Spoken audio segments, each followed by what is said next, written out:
Hey everybody, this is Kaous Games. Today I want to talk about some new developments with the Xbox One.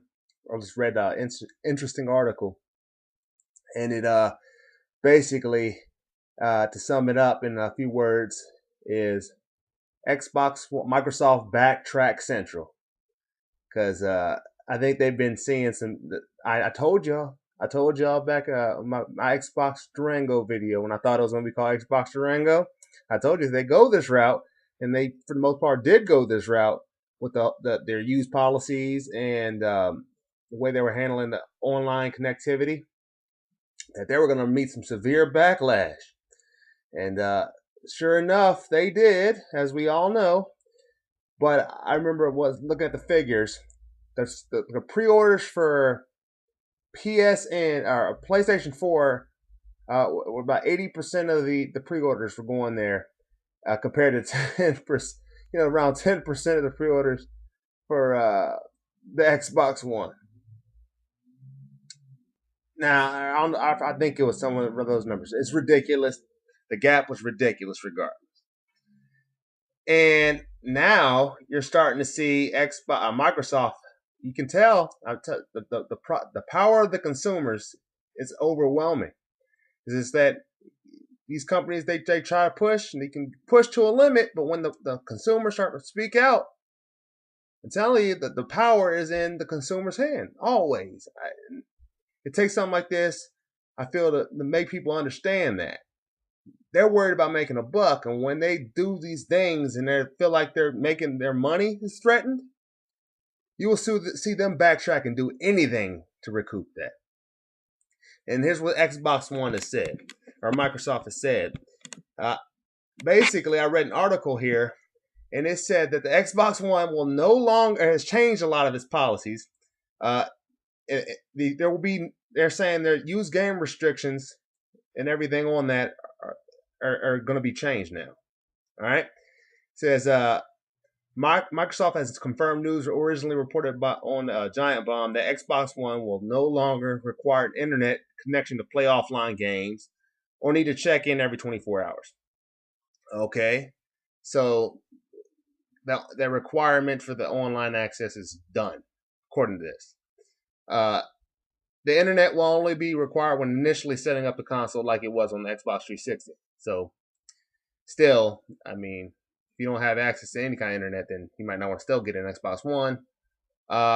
Playing disc-based games will require that the disc be in the tray. So basically, the disc-based games will be required now. Whereas I said in my previous video about the Xbox Durango that they might have been going the way of not needing the disc. Well, and they're like, oh well, I don't think people like that, so we're gonna go back to the disc-based games.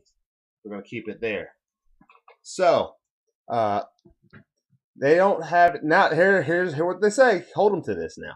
Xbox One will also no longer restrict used games, and will instead allow discs to be exchanged in the same way they are on the Xbox 360.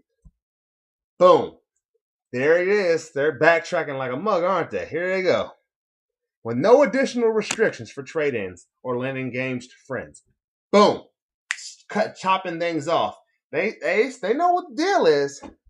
They know what the deal is. They saw PS4 was going to get a ridiculous piece of that pie. And they can't have that. It was for some ridiculous stuff. Stuff that they should have just left alone. So now they're leaving that stuff alone. Now, but the problem here is that what they teach you in business, what they teach you in sales, is that when you're trying to make a sale to a consumer, you want to get them thinking yes immediately. Because any way you can get your consumer thinking, it snowballs and it builds and it builds. And it gets harder and harder to push them away from that train of thought after you get them in that pattern. So if you get them saying yes early, theoretically, it should be easier to keep them saying yes as time moves on. Now, I think Xbox 360 and Microsoft had done well with that early on. They messed up early on here, though. They got people saying no. And that no started to build up and snowball. I'll be interested to see if they're able to readjust that consumer perspective now. So late in the game, after all said and done, after pre-orders have been put on these systems now. After PS4 has all these pre-orders, will people adjust that? Will that no be? Will they be able to shift that no? I'm sure Microsoft has a big enough name where they'll be able to recoup a lot of those people, at least the people who were Xbox 360 fans, Xbox loyal before, and had a lot serious issues with these things that they were doing with this, that they're correcting now, or so this article says. But will they really be able to get a significant portion of that? Because they had that negative response building and building and building now. I don't know how much they'll be able to retake. If they're lucky, they'll be able to take, I say, around 30% back. The people who are on the PS4's bandwagon now, they might be able to get a decent portion because they have brand power. Microsoft has serious brand power. So I feel like they'll be able to get a lot of them back. But, I mean, whatever system you play, I think this is a victory for gamers regardless, because it has shown us again that if the consumer puts their foot down and tells them that we won't accept this stuff, real change can happen. We're going to hurt them in the wallet. No one wants that if you're a business. And Microsoft has just proved that here. They just basically said, oh shit, backtrack. And then now you have these results. So, it's to me, it looks like the next generation of gaming across the board is going to be a good thing now. It's not going to be overpowered in one camp now, like I thought it was going to be. I thought PS4, the way it was going, was going to start to get a monopoly, and Xbox, Microsoft was going to fall down to the wayside. You know, the Wii is always going to get its market. You know, people are going to be interested in the Wii. That's going to happen. But out of the two heavy hitting, consoles, it was looking like it was going to be too heavily favored PS4. And I don't know, whenever there's not enough competition, bad things happen, I feel, to the market. I don't feel like the best quality innovations are put out, and I don't feel like each camp is pushed to their limits.